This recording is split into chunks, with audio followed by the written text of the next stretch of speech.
Thank you. Just, we'll wait for you. Thank you. Welcome to the meeting of Hamforth Town Council for Tuesday the 12th of April. First order of business is, should there be a fire alarm, it's because the place is on fire. And please get out as soon as possible the way you came in. Item 1. 22.10.1 to receive apologies for absence. Ashley?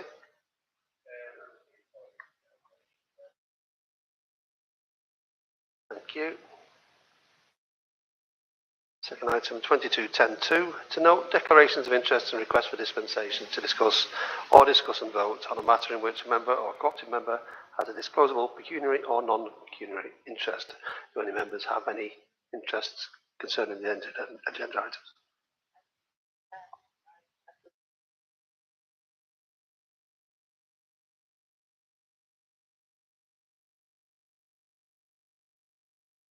Okay. What's the word, Ashley?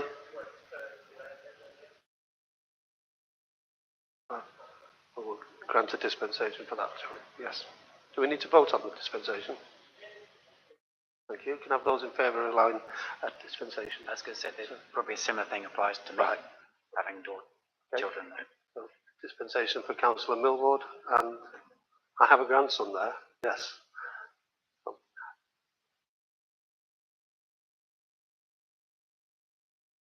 Would we still be quorate if all those with a connection?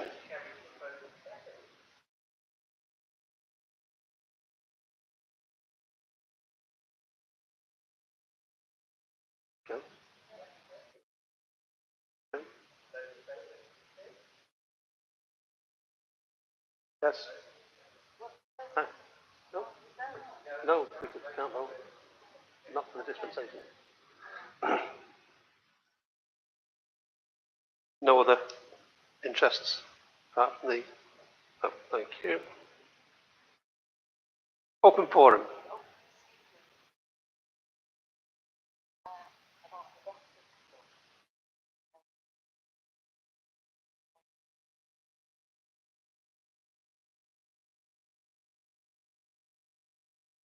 Continue then. Yep.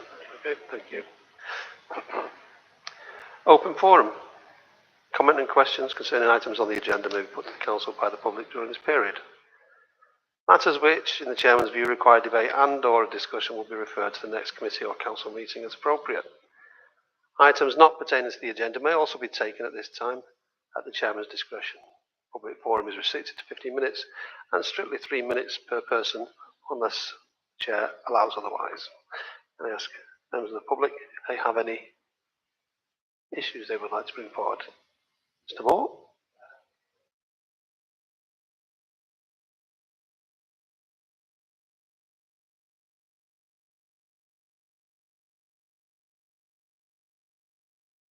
Okay, we'll take that under advisement and we'll have a discussion on it. There have been some changes made, but perhaps we can.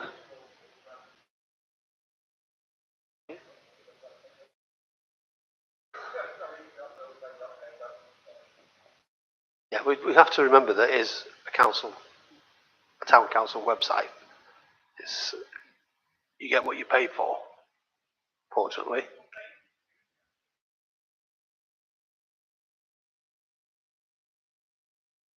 Perhaps we'll take some advice from members of the public who are sympathetic to the issue.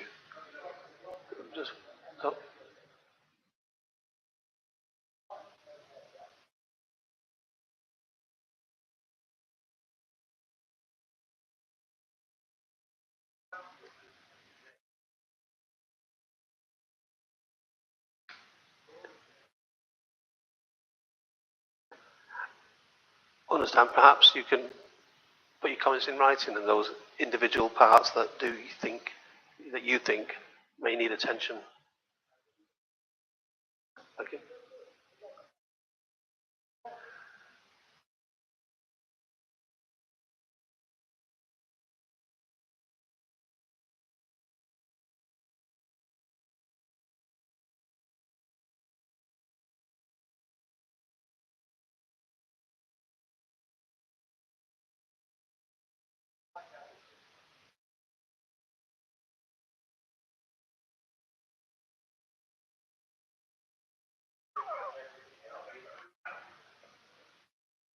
Okay. All right. Right. Well, so we'll look forward to your comments. Anyone else with any comments from the member of the public? Yes.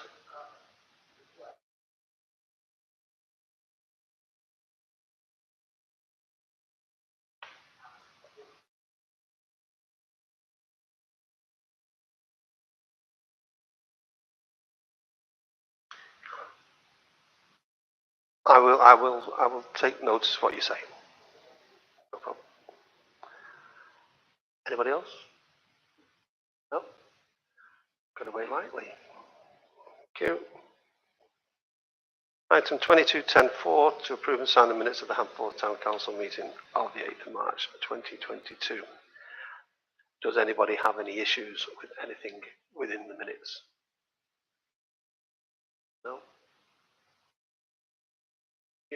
Can I have a proposal to accept them, please? Councillor Fewley-Smith. Proposal to second. Sorry. Councillor Sullivan. And can I have a vote of those in favour, please? Thank you. Unanimous. Item 22.10.5 to receive a report from the PCSL. We have that, Ashley? That's me. Okay, thank you. Gareth sent his report because he's been hard at work today in Stanley Hall Park. So in the last month, antisocial behaviour, we've had only one report of antisocial behaviour. This was in Merriton Road Park relating to kids, teenagers shouting. And burglaries, we've had no burglaries since the beginning of February. Vehicle crime. We have had 2 thefts of vehicles since the last meeting, both last week on the same evening. A scooter and motorbike were taken. We have had 16 domestic type incidents reported to us. Most of these have been of verbal argument nature, some involving partners, ex-partners, even children hitting parents. Racial incidents. We have had no reports of racial or hate nature this year in the village. If anyone would like further details of any of these matters or anything else, my details are on social media, the board outside, and all of the councillors have Gareth's contact details. Chair, I had a gentleman come to my house on Monday. He's very, very concerned. He lives on Wilmslow Road, very, very close to Handforth Lodge, and they have had a number of incidents that have been reported to the police and nothing's been done. So he came to me to ask who to write to at the police, and I gave him Gareth's number, and I also gave him the police commissioner's number as well.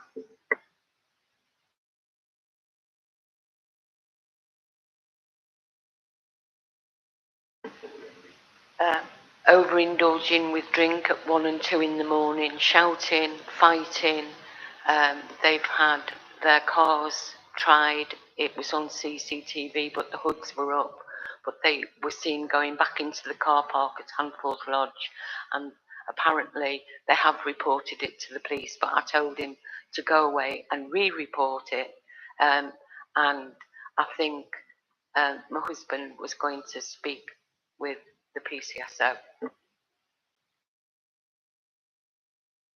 Good. Okay. Okay, thank you. Item 22.10.6 to approve and sign the order of payments for April 2022. Does anybody have any issues on the order of payments? No? Can I have a proposal to accept the order of payments, please? Sorry, yes. Oh, the training? Yes. You can ask her when she's back. Yes. No more questions? No? Okay, can I have a proposal to accept the order of payments for April 2022? Proposal. Who was that, sorry? And the second? Got those? And can we have a vote in favour to accept them, please? Unanimous. Thank you. And to receive a report from 2210-7, sorry, to receive a report from Ward Councillor Julie Smith. Apologies for the length of it. A busy month, starting with a community litter pick on the 12th of March, where we had over 60 members of the community who collected over 50 bags of rubbish. Truly a fantastic effort. The next one will be in May. On the 19th of March, we had another well-attended community event when we planted almost 900 whips and saplings in Stanley Hall Park. We were joined by the first Handforth Cubs, thank you, who helped as part of their community impact badge. The saplings will grow to provide a hedge between Tatton Road and the park, hopefully preventing vehicles from driving over the park. We held the third community skip day on Spath Lane Estate on the 21st of March. This was one of two which will be sponsored by Onward, and it was very well used as usual. The next one will be on the 25th of April on Knoll Park. On Saturday the 26th of March, I held a surgery at the library. Thanks to Gareth for coming along in case anyone had any police-related queries. 2 members of the public attended to follow up previous queries, and 2 came along just to say hello and to thank us for the work we do around the village. Most people know they can contact me anytime by phone, email or on social media, so I wasn't really expecting hordes of people to attend. In the evening, I was privileged to attend the 20th birthday party of the Time Out group at Wilmslow Rugby Club, a wonderful achievement for a wonderful group. Last Tuesday, I briefly attended the Friends of Handforth Station annual meeting and spoke with a representative of Network Rail about the ideas I outlined in my last report. Unfortunately, because the line is a main line, we are unable to jet wash the shelters because of the risk of arcing, and living roofs would be too heavy for the existing shelters, but would be something they'd consider for the replacement shelters. The footbridge can only be repainted and cleaned up manually, as Network Rail prohibits any electrical tools being used so close to the train lines. She is getting back to me regarding Network Rail volunteers who will work alongside our own volunteers to smarten the bridge up. I believe the street light on the main road at the top of the northern platform has now had the illumination increased, providing a safer exit for people using the station. We're in the process of setting a date for the first CPR training event, which will hopefully take place in the middle of May. Details will be posted in the notice boards and on social media. On Friday last week, I and a number of town councillors attended a community Easter event held here at the youth centre, organised by Onward Housing. It was very well attended and everyone had lots of fun. Onward will be using the youth centre for most of the groups who used to meet in Wilmslow View, which has now been deemed unviable. In the evening of the 8th of March, we had a celebration for the Volunteers of Neighbours Helping Neighbours scheme, which ran throughout the lockdowns and provided a lifeline to many elderly and vulnerable residents. It was a lovely evening, although the rubbish weather limited the numbers somewhat. Thanks to Chris and Debbie Shenton for providing the beautiful plants which adorn the railway pub, Peter Hertz for the excellent buffet, Martin Crossdale for his expert DJ skills, and Alan Joe for allowing us to hold the party in the railway. I've been asked to help promote Cheshire East fostering service and will be holding an event in the paddock on the 11th of May from 10 till 3 for anyone who may be interested in getting involved in fostering. Following the completion of the electrical installations across the bridge at the station and down Station Road onto Dean Road and Handforth Road, I asked that the slow road markings be repainted as soon as possible. I have offered to use my ward councillor budget to enable this to be completed sooner rather than later. This coming weekend sees the second Handforth Scarecrow Festival, which I believe is being judged this year by PCSO Harding. Scarecrows need to be displayed by Friday morning, so not too late to get involved. Congratulations to everyone involved for making this happen. On the 27th of April, there will be a special meeting of full council at Cheshire East where the recommendations of the Audit and Governance Committee will be voted on by Cheshire East members. Councillor John Smith will speak about this more later in a later agenda item. I'm conscious that many of the community events are geared to the children in our community, so I was happy to be asked to help promote the Bingo Club, which will restart on Tuesday the 26th of April from 2 till 4 here at the Youth Centre. I've had an update on this tonight because one of the volunteers who was going to run it has had to drop out for health reasons. So we're looking for another volunteer to help run this. I've also been asked to promote the Over 60s Bowling Club, which is situated behind the Wagon and Horses pub. All abilities are welcome and contact details will be included in the minutes. And that's it. Thank you. Thank you very much. A question from Chris, yes?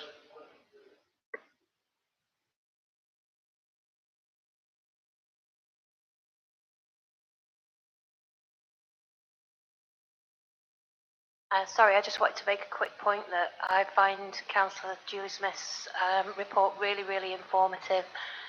It's nice to have a ward councillor so visible, and I just second what you've said about everybody knowing they can contact you at any time, because I know how many people message you at silly o'clock in the morning and you will do your best to respond. So thank you for that, and I'm sure that everybody appreciates your efforts. Yes, thank you for that. I have to take a number sometimes. Item 22.10.8. Motion to sign Section 1, the Annual Governance Statement 2022. Does anyone have any objections to me signing the statement? No? Good. Signed. And, oh, sorry, can I have a proposal and a second? Thank you. And a vote? Not unanimous, thank you. And it's signed.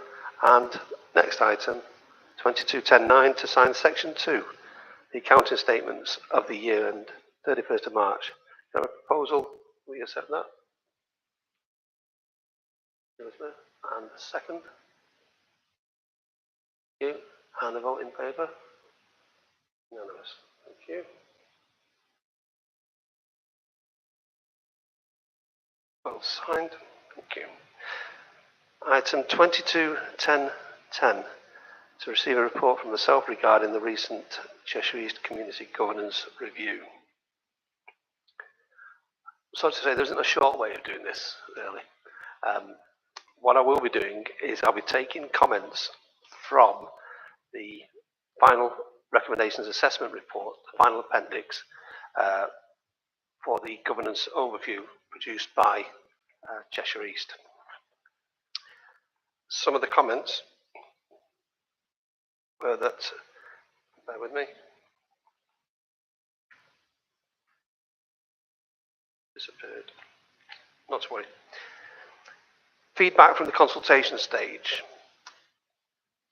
There was 510 via the online route to Cheshire East from Handforth, and 617 via a survey leaflet which we produced, the one that said Handforth needs you. And following the 5 or 6 weekends that we spent time in the paddock, all the councillors, we received a good response. Of those online responses, 86% were in favour of rejecting the amalgamation, and of the paper survey, 96% of the 591. So a resounding statement by members of Handforth.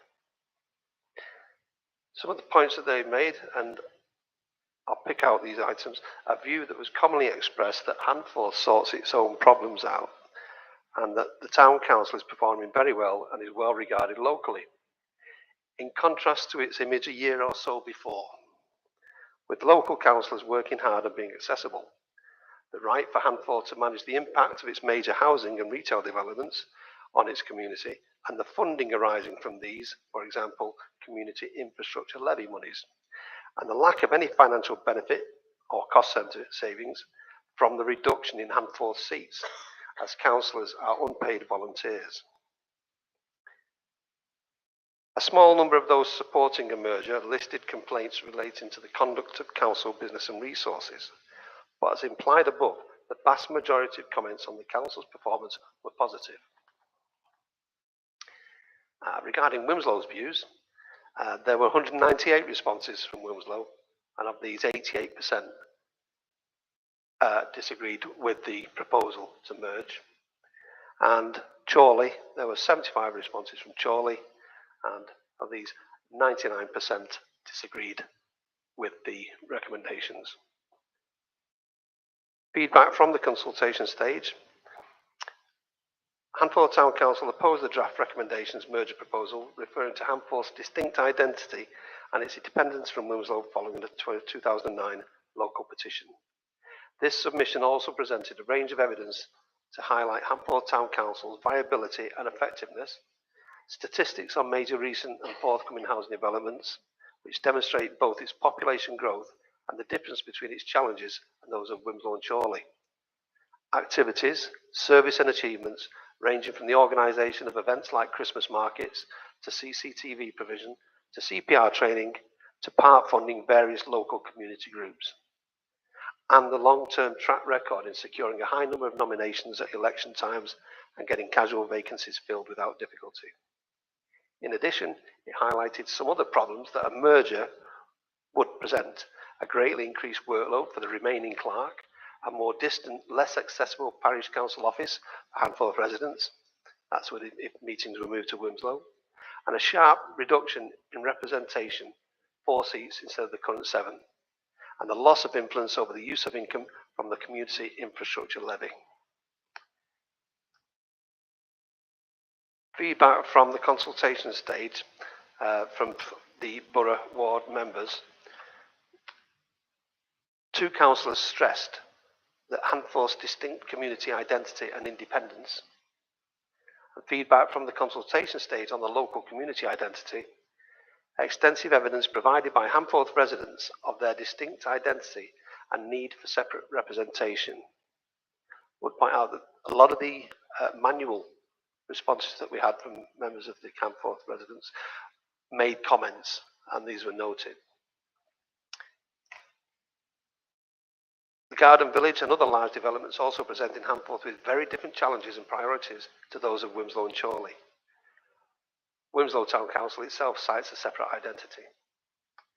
Feedback from the consultation stage on viability issues. The responses from Handforth Town and its residents highlight the town's size and substantial ongoing population growth. The responses also indicate the vast majority of Handforth residents are satisfied with the work undertaken by their councillors and the services provided, with many positive comments, although a small number hold a different view. On this basis, is it clear that viability is not an issue for Handforth? And the post-consultation assessment. The consultation submissions from Handforth Town Council and its residents are not only large in volume, 1,128 out of 4,000 total in Cheshire East, but overwhelmingly oppose the draft recommendations proposal of a merger with Chorley and Wimslow. Furthermore, the submissions from Handforth offer extensive and persuasive evidence of their parish's distinct identity and challenges, its viability, the effectiveness and high activity level of the current town council, and the adverse impact on representation that the merger would bring. And just closing, in Handforth assessment. Handforth's success in achieving high numbers of nominations relative to seats at recent ordinary elections, the many positive comments about Handforth Town Council's recent activities and performance. Only a few submissions take a different view on this. The major housing developments that both add to Handforth's population and mean that it faces different challenges in the coming years to Wimslow or Chorley. And the fact that Wimslow and Handforth are both well endowed with local amenities, which results in each being, to a large degree, independent of each other. The submissions from Wimslow Town Council and Chorley Parish Council also object to the merger, as do a large majority of the responses from the residents. Therefore, the Borough Council recommends that Chorley, Handforth and Wimslow remain as 3 separate councils. The The Borough Council also recommends that the boundary change should proceed, which would be changing the Hamforth style border. And I think I've gone into that quite deeply. It just shows some percentages of the numbers of voting. Of 1128, and if I take both methods of voting and making the comments known, manual and online, manual 86%, sorry, manual 96%, online 86%, giving an average of 91% against the merger. When you consider that of 380,000 Cheshire's residents, there were 4,800 responses. Hamforth responsible for 24% of those responses. So what that shows is those who were in favour of the merger and made their comments known in the Humford Star, it just shows how out of touch these people really are with what the real people of Hamforth are interested in. I hope there's no questions on that, but it is available online.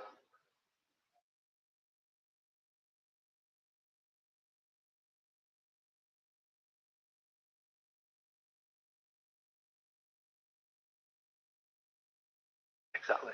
I think it's helped that the response that they've had from certain members of the public in Hamforth that has put it up in their face. Look, this is what you should be looking at, and we're grateful to those individuals who have done that. But I think also the size of the response has made them think twice. It will be very, very difficult for them to have given any different sort of response to what was put forward by. Yeah, I think it's been a complete team effort from Team Hamforth, if you like, that have produced this or enabled this result to be very difficult for them to do anything other than what they've done.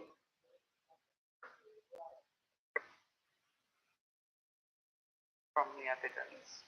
Yes, because they've actually listened to the community, the residents. Yes, I will. Something that they're always accused of not doing, and obviously they have done in this case. Thank you. I will be responding back to the probably Brian Reid to pass those comments on.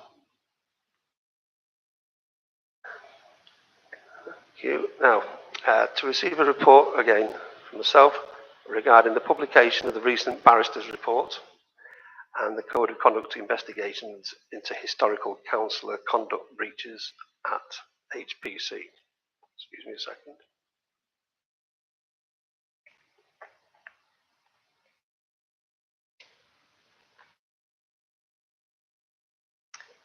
If I refer to the three councillors, that is councillors or ex-councillors, Tolver, Bruton and Councillor Birkill. Around July, and a lot of people will be aware of this, but it's just to summarise, hopefully. Around July 2020, the three councillors suspended the parish clerk, Ashley, for doing his job legally, but not to their liking, and with the eventual aim of dismissal. This can be clearly seen within the report. They attempted this first by suspending him from his job with no reference to the councillor code of conduct, but also with no consideration of employment law. The accusations in the report made by the three councillors regarding Sue Moore, Cynthia Sampson and myself breaching the code of conduct were found by the investigation to be completely without merit. The allegations that we three made regarding the three councillors were found to be proven in 19 instances. Although an earlier resolution to the investigation into our three ex-councillors would have been preferable, I congratulate CEC legal officers for sticking with the investigation despite the many blocks thrown up by the three councillors being investigated.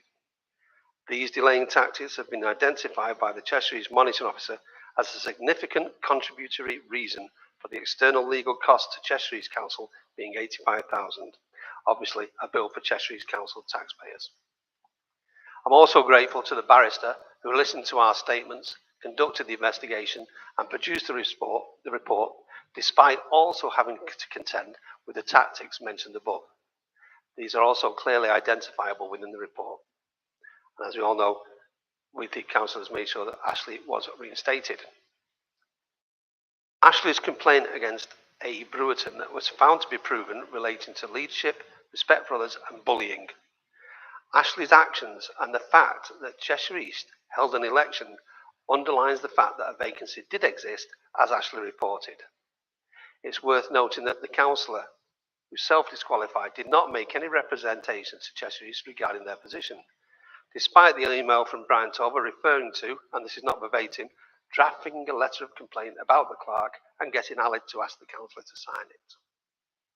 So that fact that an election did get called, in my view, exonerates Ashley completely in that he did the right thing as requested, as required to by law, despite intense pressure and bullying, as has been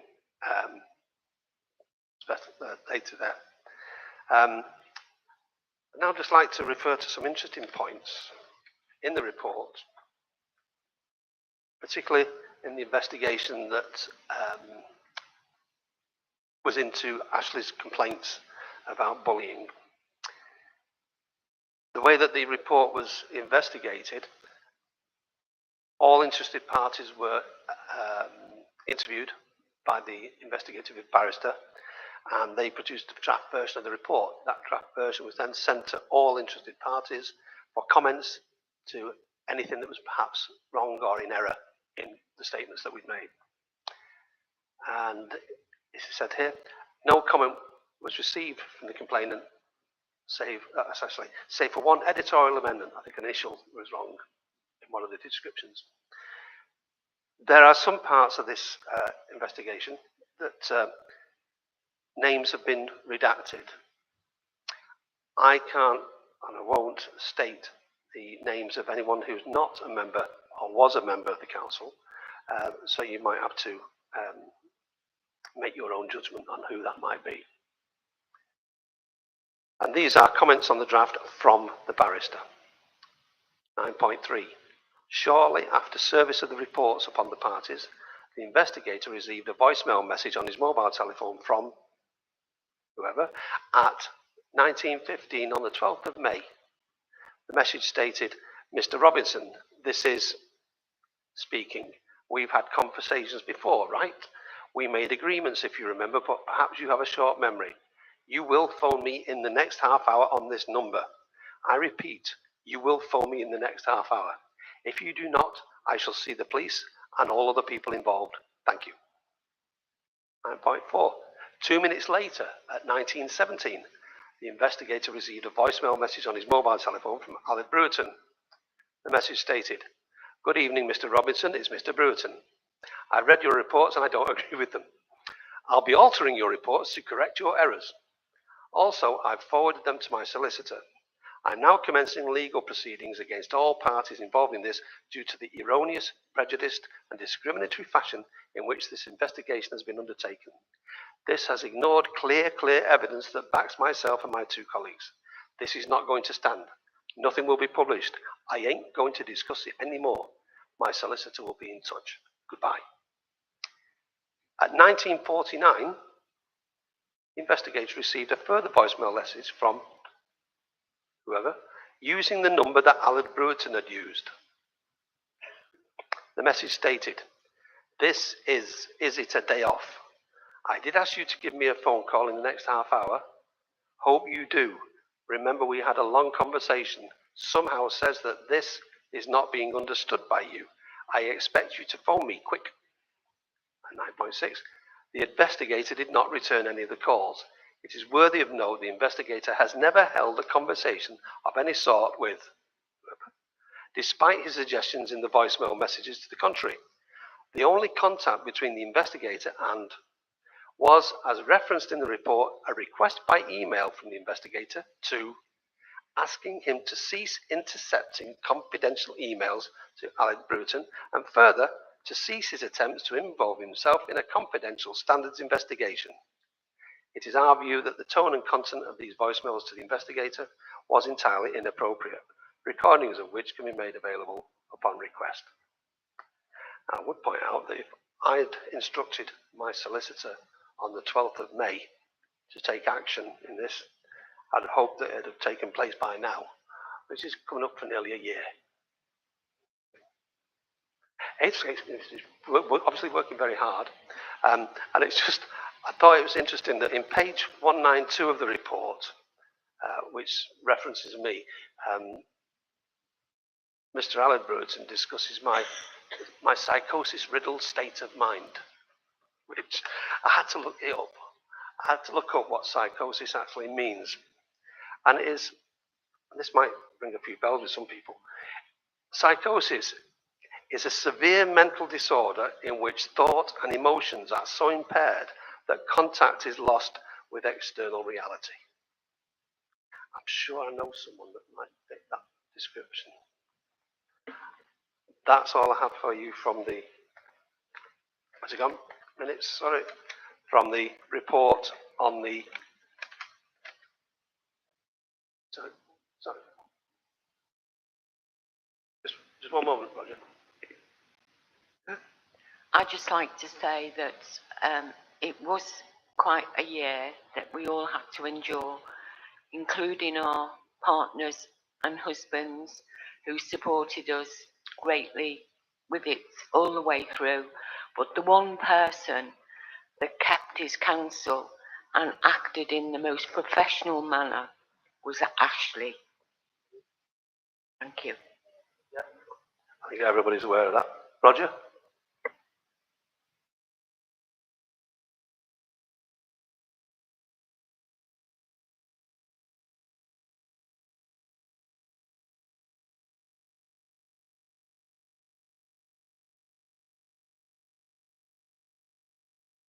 Yes, it wasn't councillors A, B and C, it was councillors Burkill, Brewerton and Tolver.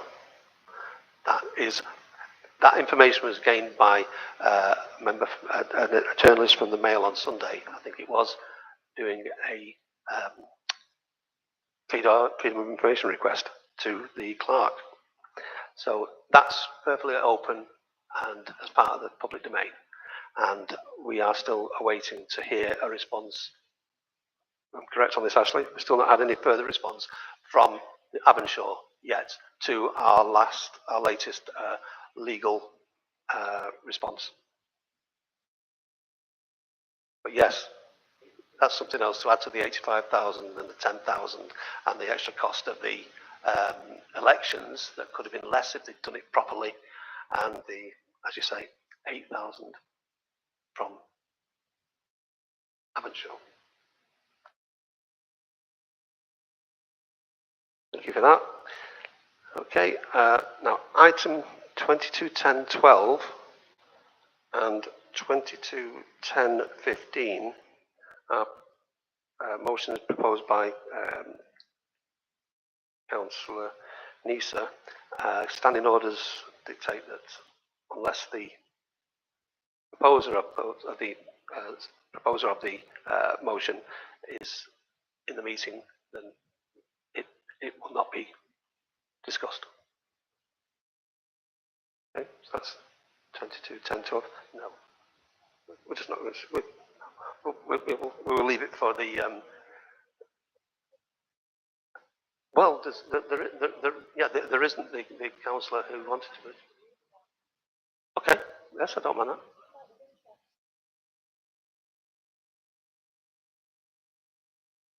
Less or more? It isn't. It isn't. It's a Cheshire East issue.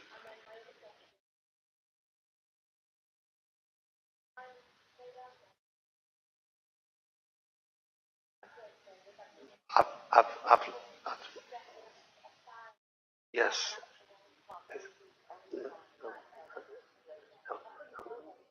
No, I did look in my little book of road signs, and I couldn't find any slow down.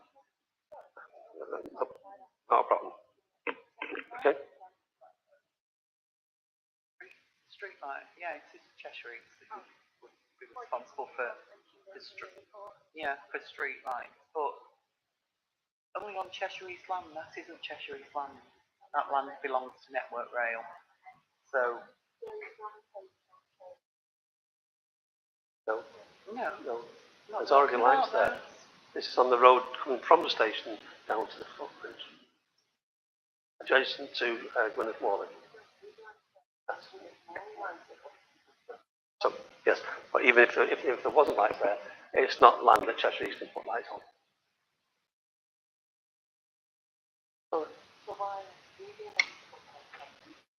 Well, you'd have to ask Councillor Neither. Okay, 22/10/13, motion to review and agree any received Queen's... No. Motion to review and agree any received Queen's Platinum Jubilee Award applications. Want to run through them?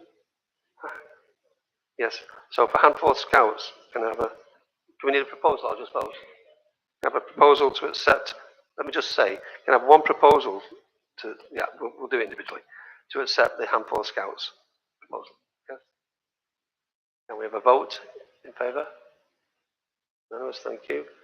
Now, the MAG, Mobility Access Group. To there, and can we have a vote in favour? Thank you. Handforth Grange School. Proposal? No? Thank you. And a vote in favour? Thank you. Residents of Hillbolt Close? Proposal? Thank you. A vote in favour? Thank you. And residents of Richmond Avenue? Proposal? Second. And a vote in favour, please. Unanimous? Thank you. Yeah, just a quick question, Ashley. How are we up to date on the budget on that? I think that's what it was last time you looked. Yes. Okay.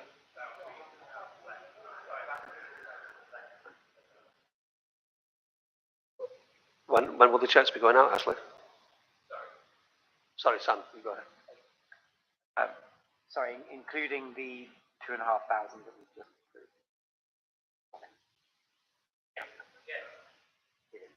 Thank you. Yeah. And when will the checks be going out, Ashley?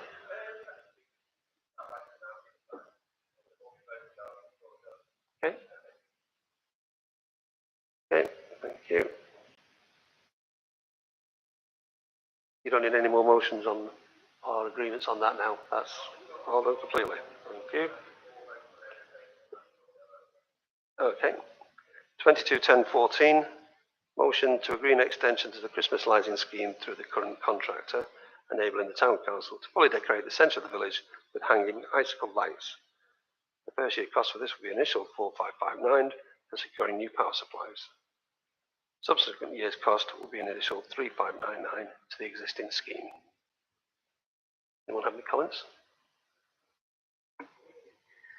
Chair, each year the clerk and our maintenance guys struggle on ladders putting up little Christmas trees with little lights on. This will, under health and safety, I've never liked what they did, but at least now it will be a professional company putting them up, and it'll make the rest of the village look in keeping with what's on the other side. In the information that we got from the company, it did say that they would be using the CCTV tower.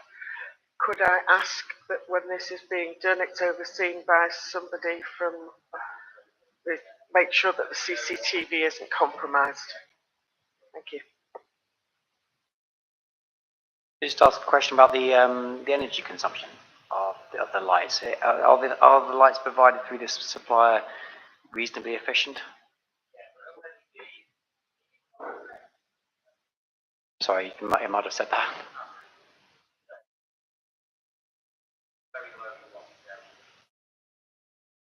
Brilliant. Any more comments? No. Can I have a proposal, please? Samson and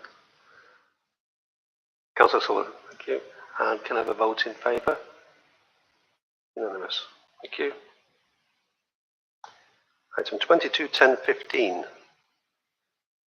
Receive recommendations from the HTC Finance Committee regarding a grant application received from the Friends of Handforth Station. No, I've already mentioned those two. Yes, I did both of them at the same time. Yes. No.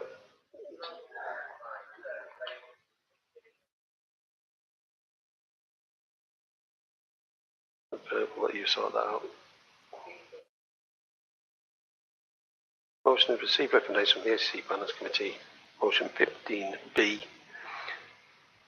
regarding a grant application received from the Friends of Hampport Station towards the costs of producing a 3D printed bas relief of the Birmingham Manchester Railway Company coat of arms and aluminium headerboards celebrating the 180-year anniversary of the train line being open. Grant requested £1,000. Any comments?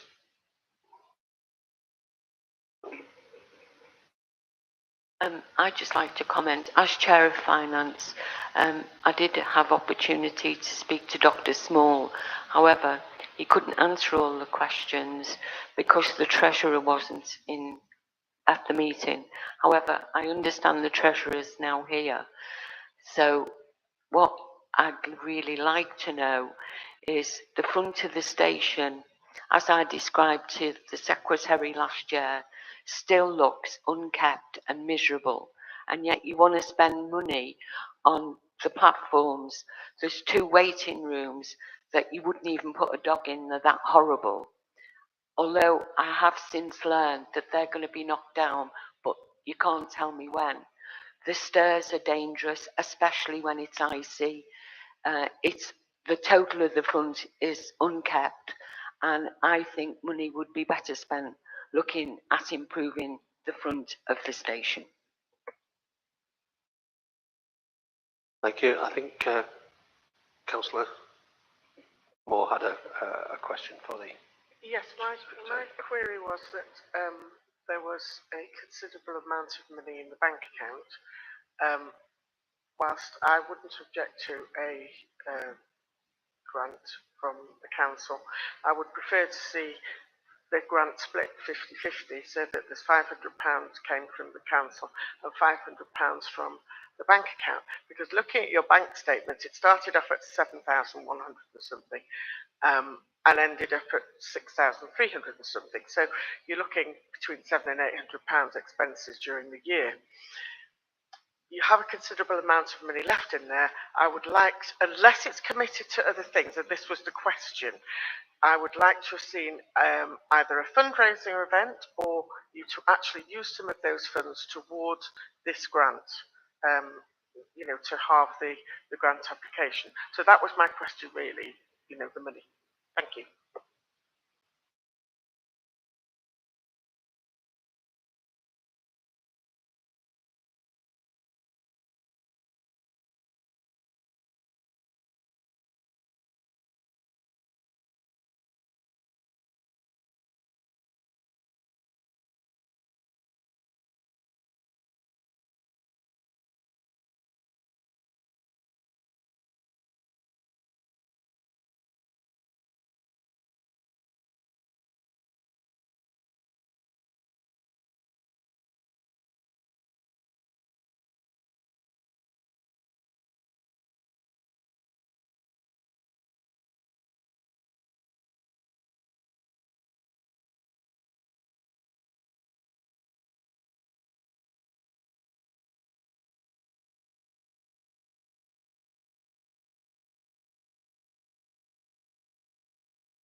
Ian, I don't want to sound negative about it, but I did raise the front of it last year with you, and he promised me that he would contact Network Rail and ask them to try and tidy it up.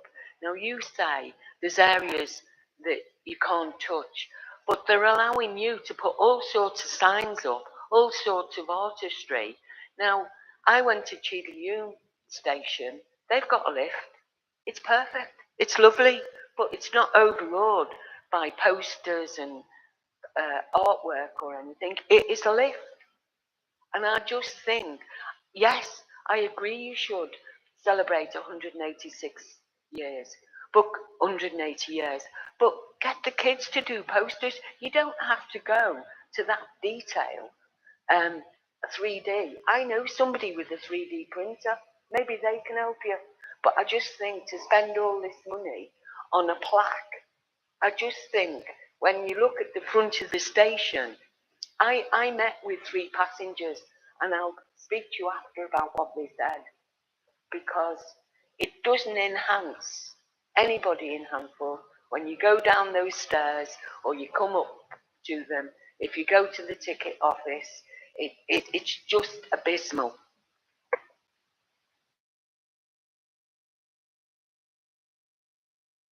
Ian, just to try and confirm my understanding of what's being asked for here. On the quotation from Europark, it says to scan the piece and create a print-ready model 400 plus VAT. And to create the 3D print at that size in full colour, somewhere between 3 to 500. So it's either 400 or up to 500. Yes? Now, does that include the cost for these aluminium boards? No. So this is on top.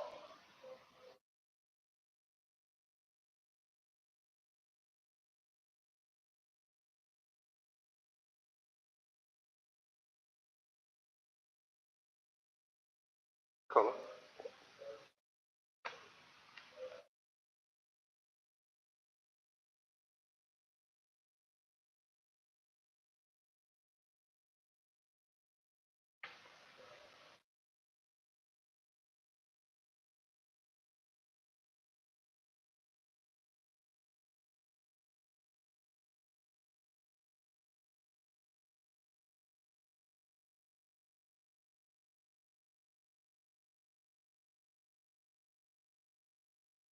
Yeah, I think one of the questions that I would ask, and as Councillor Moore has been saying about the funds that you have in hand, if the council declined to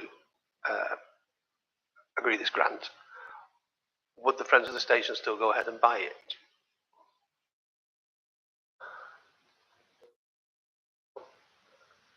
So it's not at the top of your list of priorities then?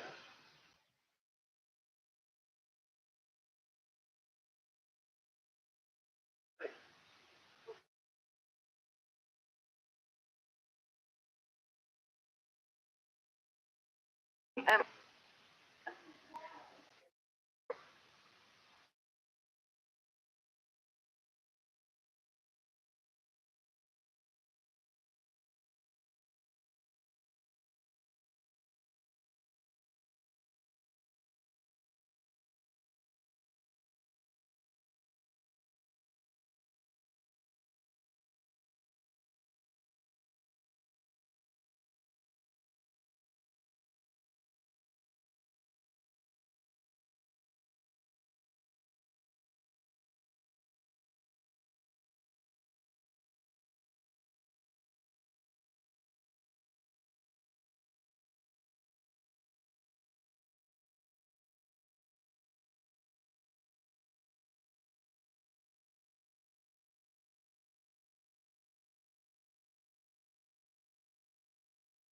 okay, can I? Ian or Roger, I don't know who can answer this, but you say that you wouldn't be able to complete this project if we don't give you a grant. Why is that? What is the reason? You can't just say, no, we can't go ahead. Got £6,000 in the bank.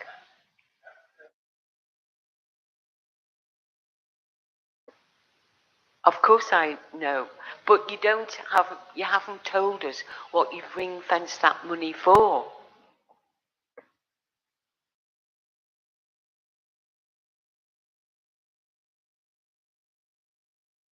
Could you give me an example?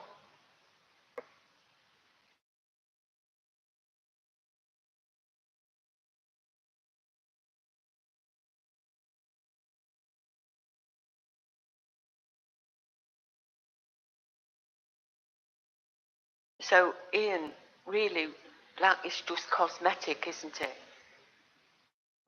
And if the lift belongs to Network Rail and you're working with them, can you not ask them to make it more aesthetically pleasing?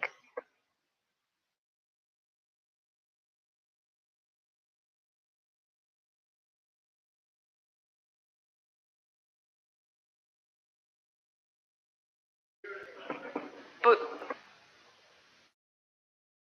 Ian, they're not financing anything. I mean, the front of the station is abysmal, as you've agreed with me.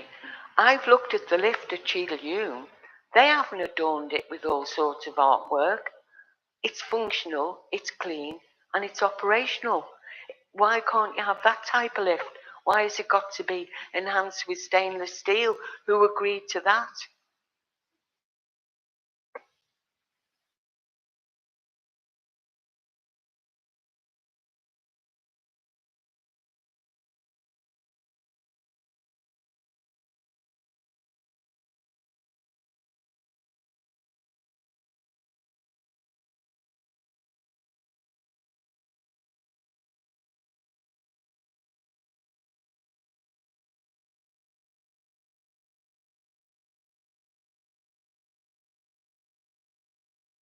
Can I ask if the 2.2 million, what was it, 2.2? The Access for All grant, does that not contain any elements that can be used for that which you're talking about?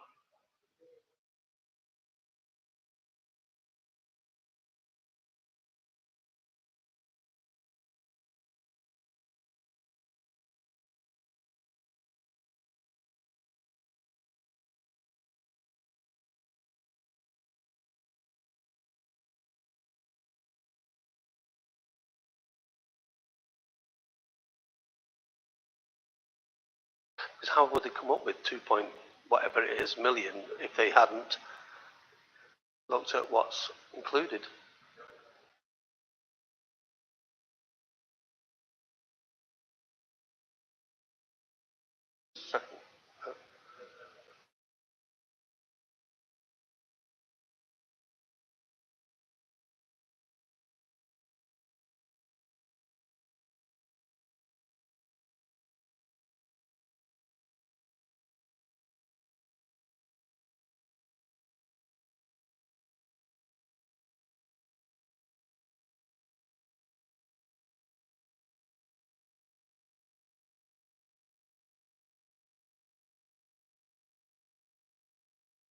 Which is good business. Best use of the funds that are available.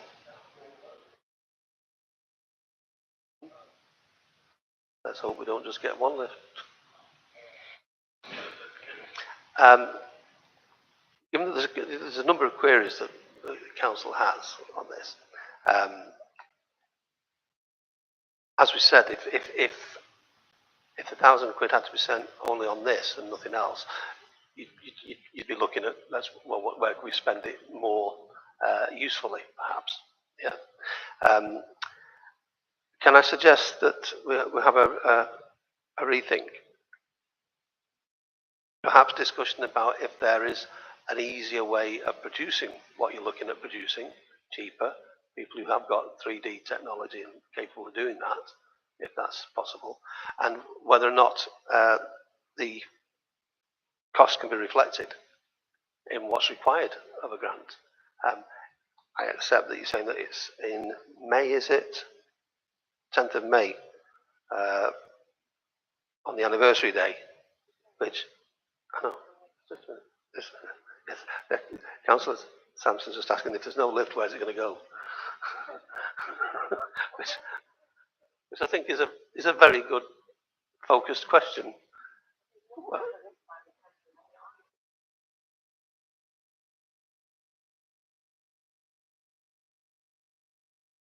but it's going on the lift.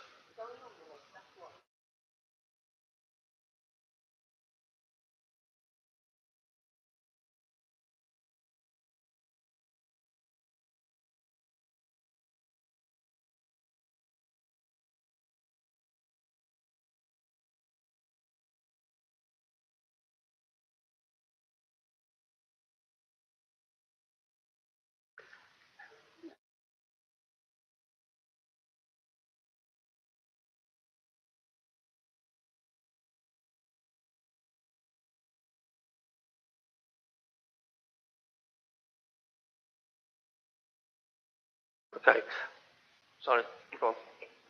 It's not that I'm against your grant application, Dr. Small. Your grant application is wonderful, and I wish everybody took a leaf out of your book. What I'm trying to ascertain is why do you need this £1,000 by the 10th of May when the lift's not going to be there, but we'll stick it somewhere else? I just don't think that's the correct way to address it.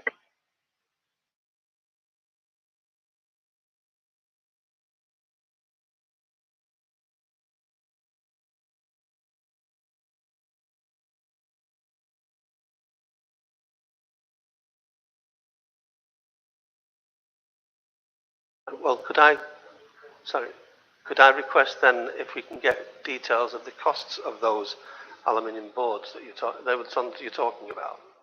Perhaps if we can see the individual costs of those, and then you look at the cost of and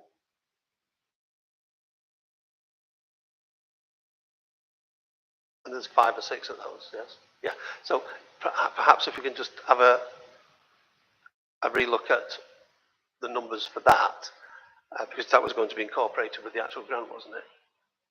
Yes. And what new prices you could get on the 3D printing. Because as has been said, it's 10th of May is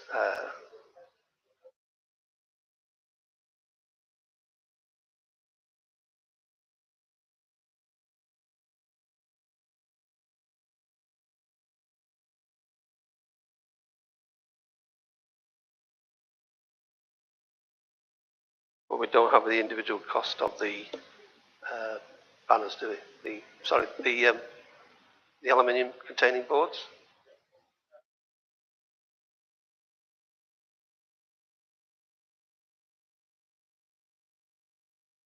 Is that the Manchester to Sandbach one?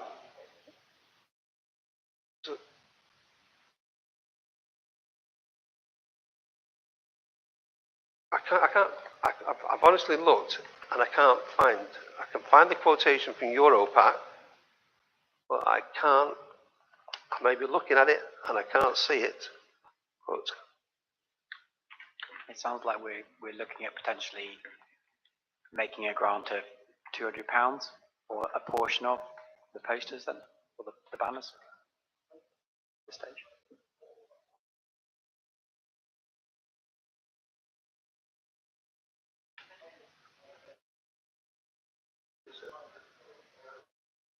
yes, okay. Okay.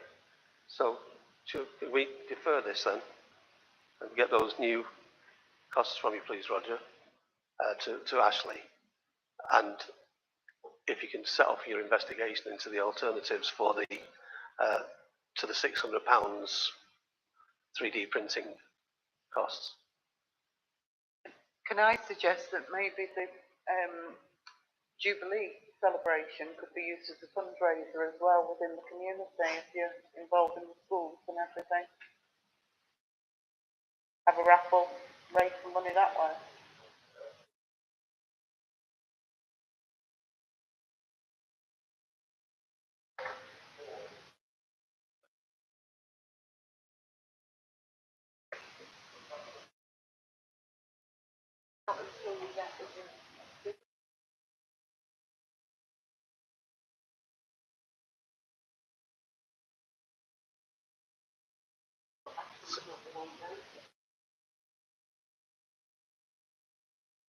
Can, sorry, you may have answered this already and I didn't quite catch it, but if the council gave you some of this money, would you be prepared to match whatever the council gave in an interim position? Because obviously you're talking about the 10th of May. We're not going to meet now before the next 10th of May. So would you be prepared to give the council an assurance under those circumstances?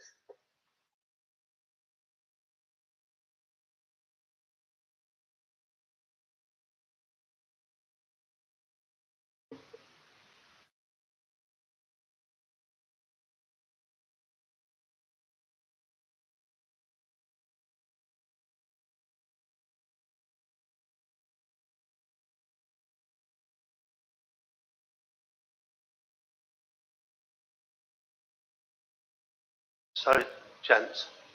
That's why I was asking if the sold price, which you have from, that's why I asked if that was included in the quotation from Europack, which it seems it's not.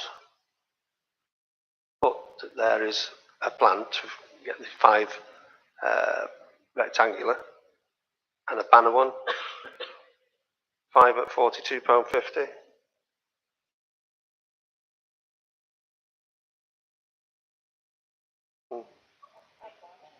Yeah. So, yeah, as Councillor just mentioned there, we need a legitimate figure and quotation as you've done in the past. The one that's you've said about or it's been mentioned that there are alternatives to the people who have given the quote from Europack 3D. If we can look into that, but as for getting it ready for the 10th of May, I don't know. Maybe it's possible.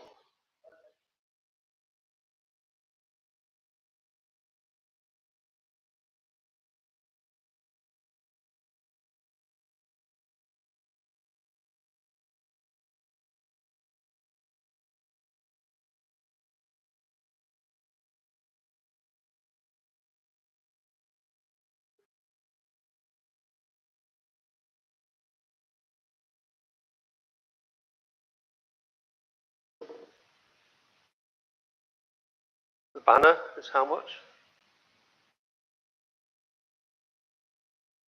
And the Manchester to Sun batch, what size are these?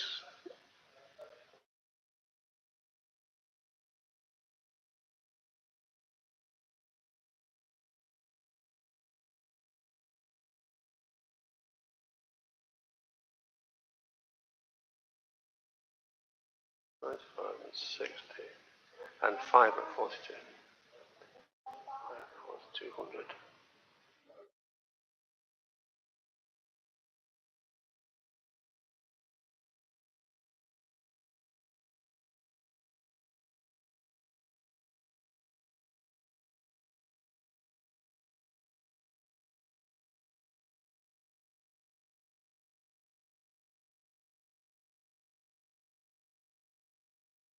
So for the content of that page, we're looking at £367.50. 5 at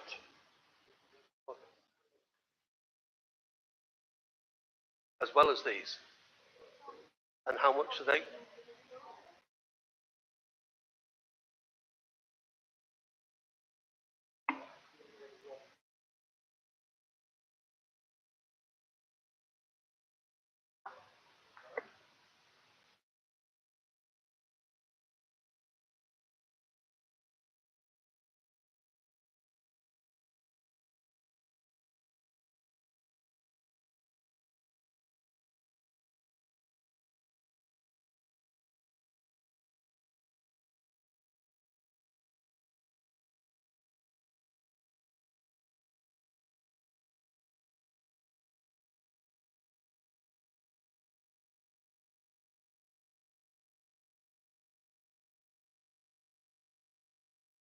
Can we amend this as Councillor Smith suggested a few minutes ago, as in we we adjust the motion to whatever we think is a figure, a couple of £100, and we vote on that.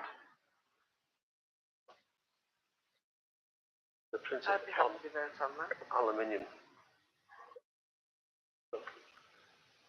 What's made them robust? That's it.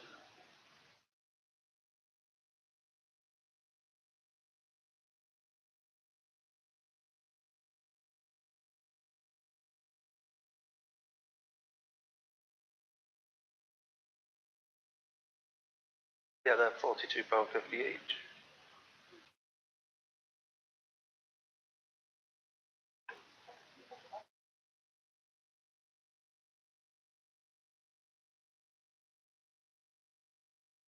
Yeah.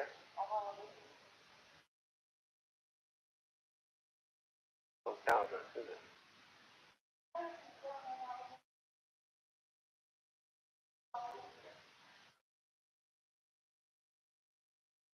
Or printed directly onto the aluminium. What's it? And how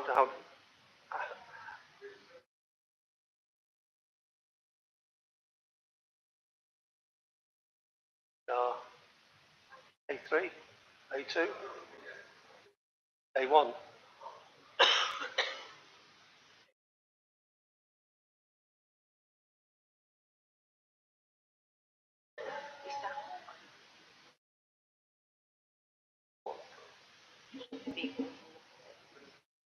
Oh, yeah, I don't think it is. Presumably, these will, if these basically will become redundant in 10 years' time, when they said they'll be up for 10 years.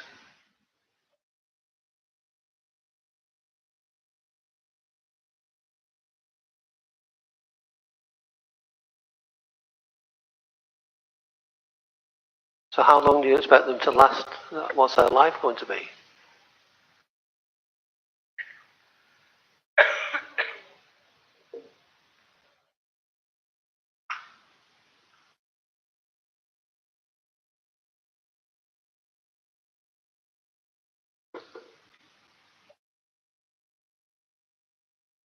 I'd like councillors to reconsider this grant application. We don't have the relevant costing information, and I really don't feel that they've gone to why it has to be aluminium composite if it's only going to be up for a year. I've no idea, but then I'm sure you'll come back to me. But I would definitely like to defer this motion, being Chair of Finance, until the next meeting.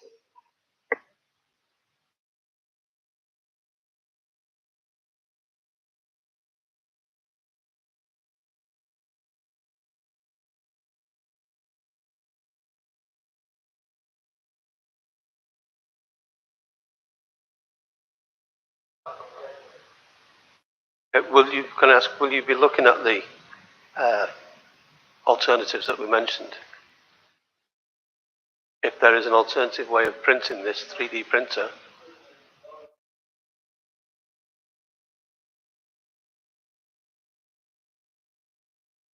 well, yes, but it is quite an involved application, which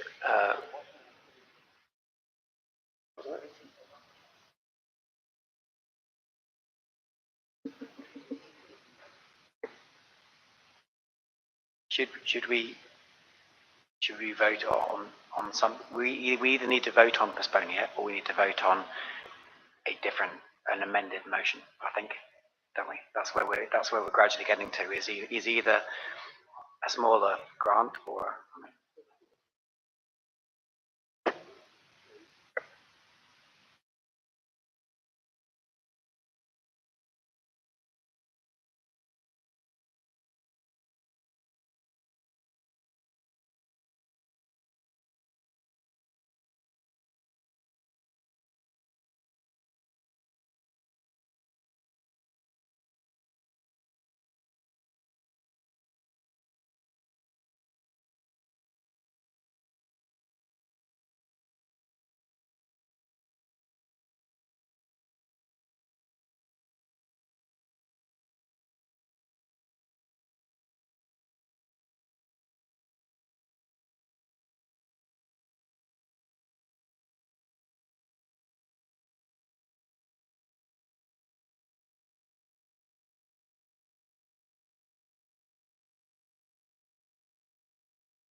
I propose that we give £500, which is half the grant they've asked for, towards the plaques, and then they can use any funds or fundraising otherwise to raise the rest of the money.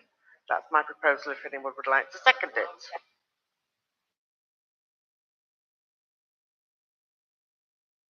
You just want to give us our, Ashley? Sorry, folks. Can I just ask? Sorry, can I just ask for one moment? So, can we just, what are those two proposals?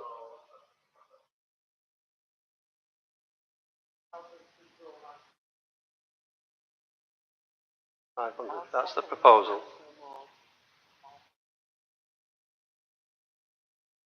Okay.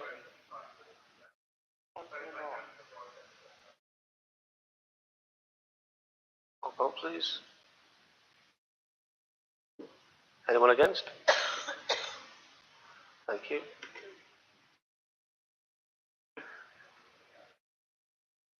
Next item. To agree the purchase of up to £400 worth of Jubilee bunting to decorate Handforth Village in advance of the Queen's Platinum Jubilee.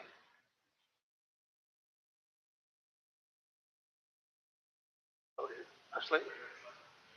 Length?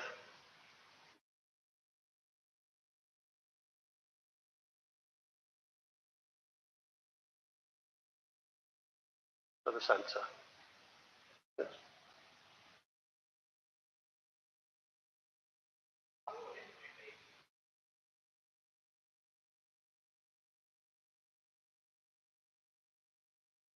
Okay, so can we agree the £400? Then if it's less? Opposed? Second? Thank you. Have a vote, please. Unanimous, thank you. And 22/10/17, to agree the purchase of a large shipping container to increase available storage at the youth centre. The cost has changed from 1,200. The issue that we have is that we've managed to get hold of lots of these chairs and tables from Cheshire East, which we need to store them somewhere. And what we don't want to is snag up the whole of the youth centre with chairs and tables that have to be shunted all over the place. So that's the reason for it. We have a different amount, and it comes now to about, was it 3,000, Ashley, I think? So up to a maximum of 3,000 that we're looking for sanction by the council. Chair, can I?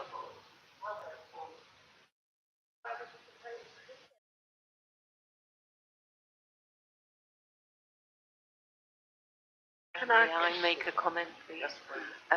When we met with Onward, with the Natasha Law, she said they had funds available to support the community. And when she spoke, what do you say?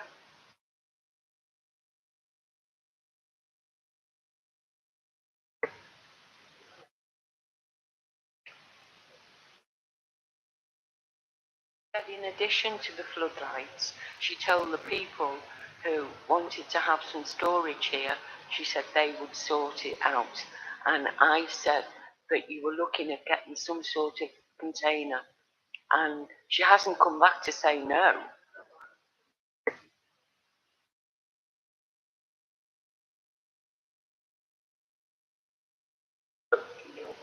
We are going to need a container. We are going to need this storage at some stage. If Onward come up with the money, great.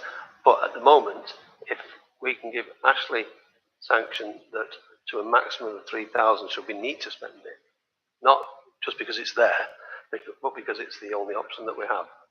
And Onward will be contacted and see if they will be able to fund it or part fund it, if nothing else. Hang on.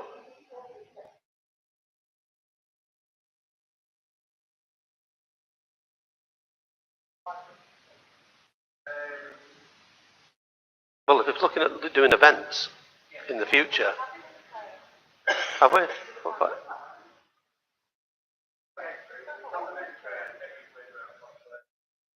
Yeah, we're taking the opportunity to take these chairs because they are a costly item, isn't it? If we wanted to get more.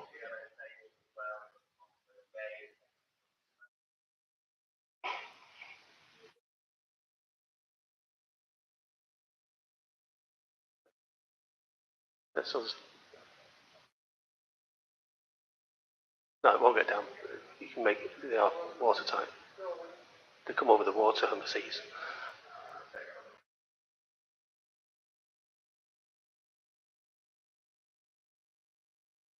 Have other,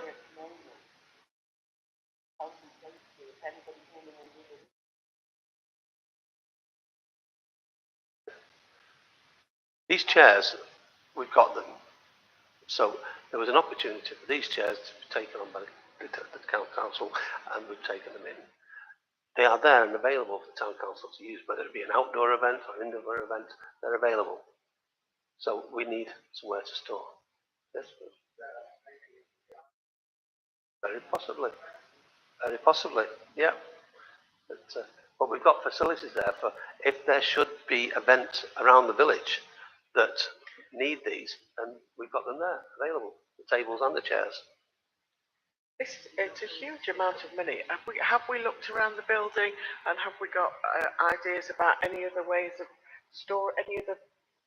could store these chairs? I mean, just literally having a container out there is a security issue anyway. Not necessarily. Well, I'm sorry, it is from my point of view. Yeah, the scouts. Nobody knows what's going to be in it. It doesn't mean to say they're going to stop them from trying to break into it. No, but the scouts It's a have huge two. amount of money. The scouts have two.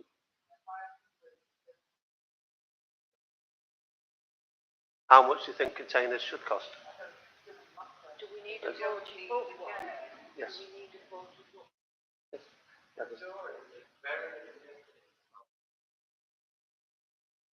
Yeah. Only £400 difference.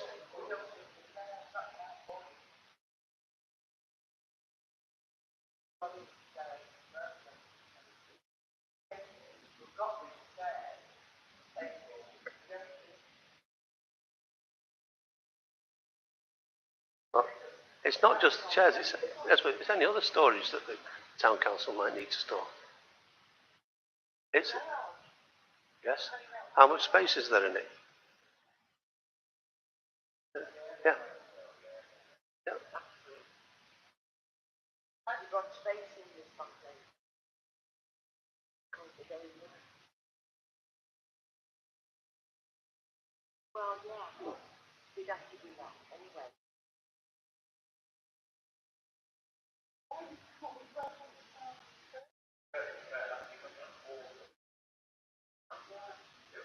So we've got the actual quotes.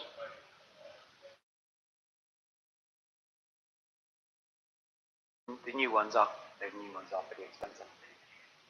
Yeah. The used ones are going to be more expensive than you think.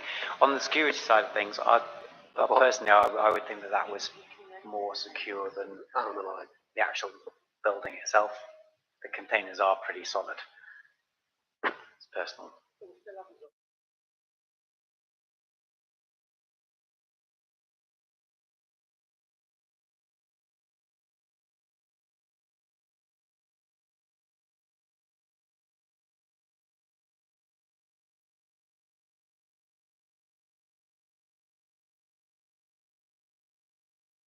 Okay, well, if we look at the possible solution of using the garage, if it turns out to be something that's a non-starter, then we need to look into something else. Yeah? Okay. Defer it? Yes, please.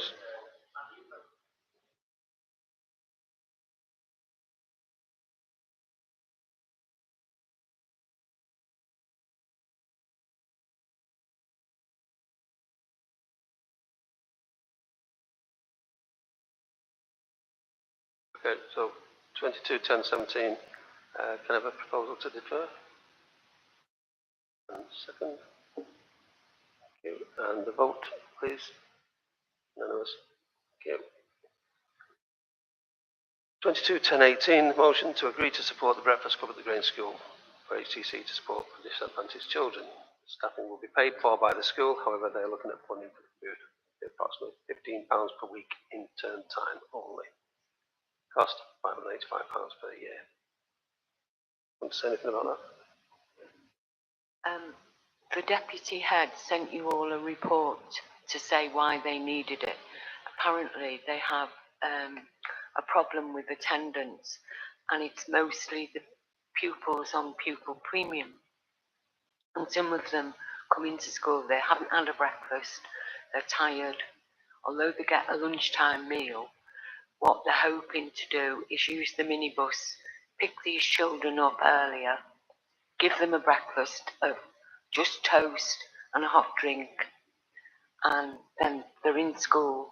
Their attendance will hopefully climb up, but also the children will be able to concentrate even more in the classroom because they've had something to eat, because the majority of them come to school with not having a breakfast or anything.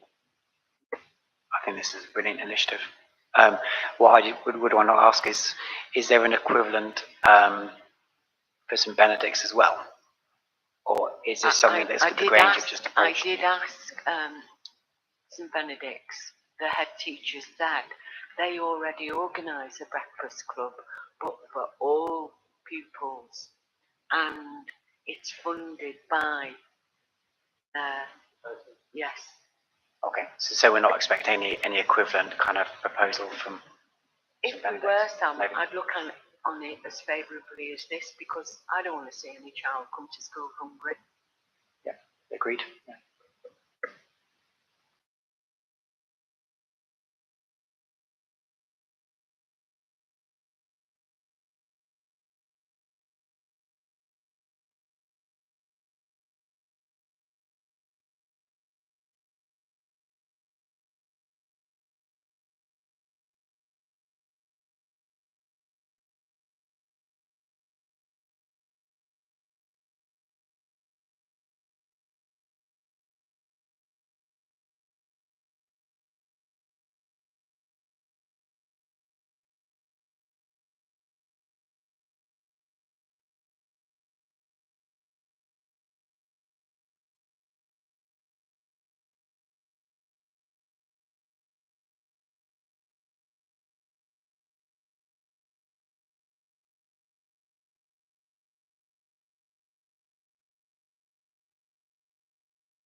I was just going to say that I've been chasing answer about the Southwood, but apparently they're very short of people to remove trees at the moment, so they're having to look for somebody else.